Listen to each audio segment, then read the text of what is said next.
It is strange that they waited until the late 1980s and early 1990s to do so. They didn't wait. It was a strategy. What is this? It was a strategy to shift the Republican Party to a more southern what's the word? Appealing party. What the fuck is she talking about? Okay. What is this now? Oh yeah, why did the Democratic South become Republican? Interesting. Once upon a time, of course every they got a student black of person history, to do this. and that meant pretty much everyone with a high school education, knew this. The Democratic Party was the party of slavery and Jim Crow. True. And the Republican Party was the party of emancipation and racial integration. AKA liberalism. Let's be really clear.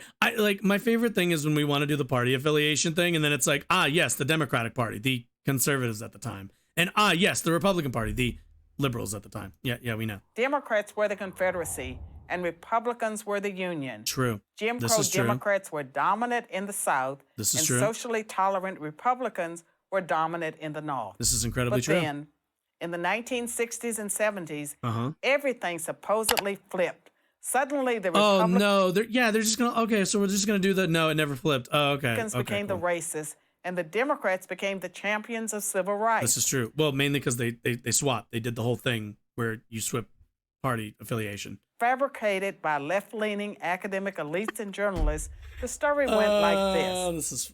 Republicans couldn't win a national election by appealing to the better nature of the country. They could only win by appealing to the worst. Attributed to Richard Nixon, the media's all-purpose bad guy. Whoa. The media's all-purpose bad guy is Ronald Reagan. Nixon was bad, but Reagan has done so fucking much to set the groundwork for where we are. But yeah, Nixon, fuck Nixon. Although we got a great movie out of it. Frost Nixon is amazing. But yeah, Nixon also, we're just going to ignore the Southern strategy, right? We're not going to talk about the Southern strategy. Came to be known as the Southern strategy. They got it. It was very simple. Okay, hit me with it. Win elections by winning the South. Yep. And to win the South, appeal to racists. Yes. So the Republicans, the party of Lincoln, were to now be labeled the party of rednecks. Yes. But this story of the two parties switching identities is a myth. Oh, it's a myth now. In fact, it's three myths wrapped into one false narrative. I just love that they were like, okay, we need to get a black person to do this, because if not, it's just going to look like a Confederate apologia. Let's take a brief look at each myth in turn. Hit me with it. Myth number one. In order to be competitive in the South, Republicans started to pander to white racists in the 1960s. Fact, Republicans actually became competitive in the South as early as 1928, when Republican Herbert Hoover won over 47% of the South's popular vote against Democrat Al Smith. In 1952, Republican President Dwight Eisenhower won the southern states of Tennessee, Florida, and Virginia. And in 1956, he picked up Louisiana, Kentucky, and West Virginia, too.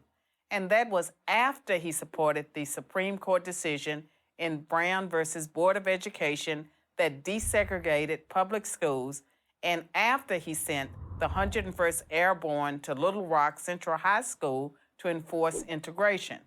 Okay. Myth number two. Wait, what was the myth in any of that? Wait. What?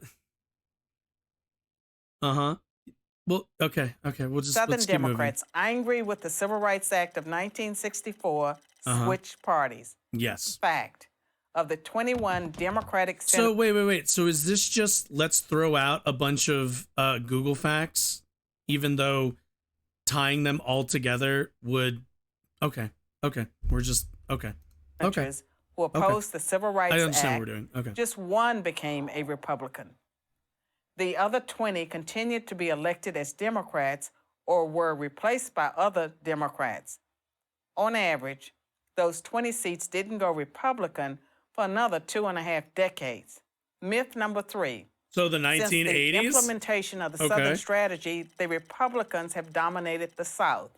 True. Fact, Richard Nixon, the man who is often credited with creating the Southern strategy, lost the Deep South in 1968. In contrast, Democrat Jimmy Carter nearly swept the region in 1976, 12 years after the Civil Rights Act of Wait a minute. 12 years after we're using, okay. 1964. Okay.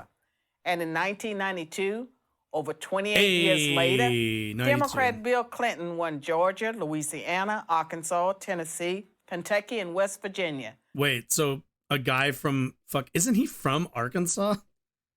Like, yeah, a guy from the South won the South. Shocker. The truth is, Republicans didn't hold a majority of Southern congressional seats until 1994, 30 years after the Civil Rights Act. As Kevin Williamson so what you're telling me is that it wasn't an immediate... If Southern rednecks ditched the Democrats because of a civil rights law passed in 1964, it is strange that they waited until the late 1980s and early 1990s to do so. They didn't wait. It was a strategy. What is this? It was a strategy to shift the Republican Party to a more Southern, what's the word? Appealing party. What the fuck is she talking about? There is no political movement that just switches like that. You can't switch party affiliation after 1 or 2 elections. It takes decades to finally make that shift. That's why in the 90s, after Reagan, like, the fucking Republican Party was just the Southern Party. And it's why the people who held those views in the 1960s eventually shifted over. It's not a 1-year switch. It's a process. It's a strategy. It's a multi-decade strategy. Oh my God. They say things move slower in the South, but not that slow. Oh, okay. So what really happened? Why does the really South happen? now vote overwhelmingly Republican? Because they're not racist. Because the South itself has changed. Its values have changed. The racism that once defined it doesn't anymore. What? Its values today are conservative ones, Bro, pro-life, pro-gun, and pro-small government. Wait, yeah, those are all... Okay, first of all, pro-life is not a real thing. It's anti-choice. Secondly, pro-gun. Oh, really? The secessionary Confederate states are pro-gun. I wonder why that is. Talk to anybody in the South, and you know what you're going to get as a core part of their pro-gun ideology? It's all a fucking government opposition. It's all federal government opposition. It's all I gotta have my gun so I can take on the federal government, because they all were fed the fucking what is it called? The lost cause myth throughout their fucking education. They were all taught that the Civil War was a fucking invasion from the North. That like or was not well, it wasn't an invasion technically. We should have invaded them and held on to that land a lot longer. But no, not an invasion. What is it? A war of northern aggression. Like, this is a narrative that was pushed since the end of the Civil War by groups like the Daughters of Confederate Soldiers, amongst a bunch of other groups. Do we need to watch a video about this? I guess we do. But god damn, like, yeah. Pro small government. Yeah, you know what that is? That's like local governments. Have you ever heard of fucking sundown towns? Yeah, that is how we got sundown towns. Is because you'd have local governments working with local police to basically make their localities dangerous to black people, dangerous to non-whites in the South. This was a process that was decades long. Like, centuries of, well, at least a century. Civil War ended at 18 something. I always forget the exact date. But yeah, no shit. All of these are all conservative and Confederate values. Every single one. I guess maybe the anti-choice one is more of a modern one, but at least the other two. Jesus. And here's the proof. Not only that, but considering part of this, I know, I stopped again immediately after starting. Not only that, but the whole like small government thing is just the same states' rights argument that they pretend the Civil War was fought over. It wasn't. It was fought over slavery. It was fought over the right to own people. And still in the South, you still have people who fly Confederate flags, who still, will say the hard R when they really, really fucking mean it. And when they know that there's not enough black people around to challenge them. Like, I've been to the South. I grew up in the South. Don't give me this bullshit. South doesn't have the rate. Get the fuck out of here. Southern whites are far more likely to vote for a black conservative like Senator Tim Scott Whoa. of South Carolina than a white liberal. In short, yeah, no shit, because they're a conservative.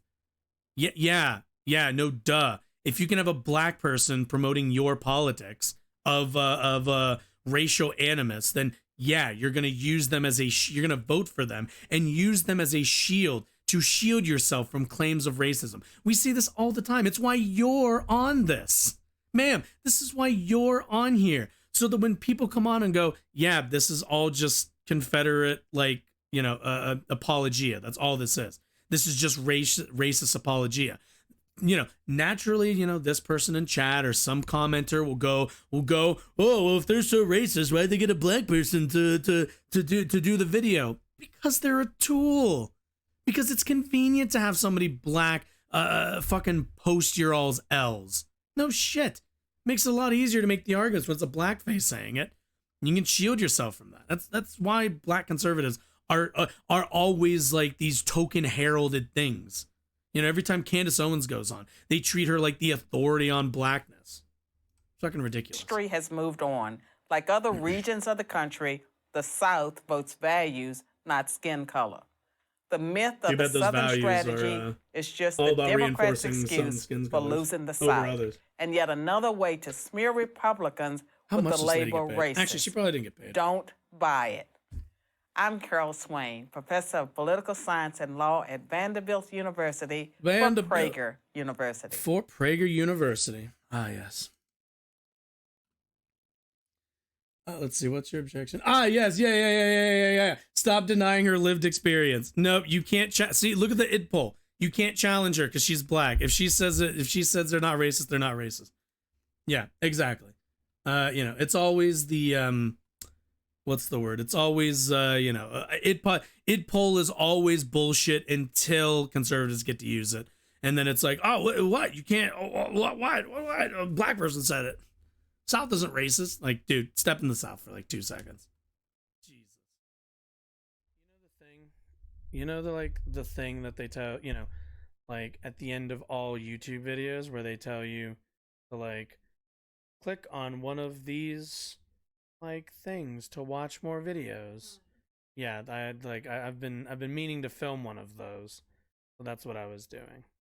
I was just setting it up to film one.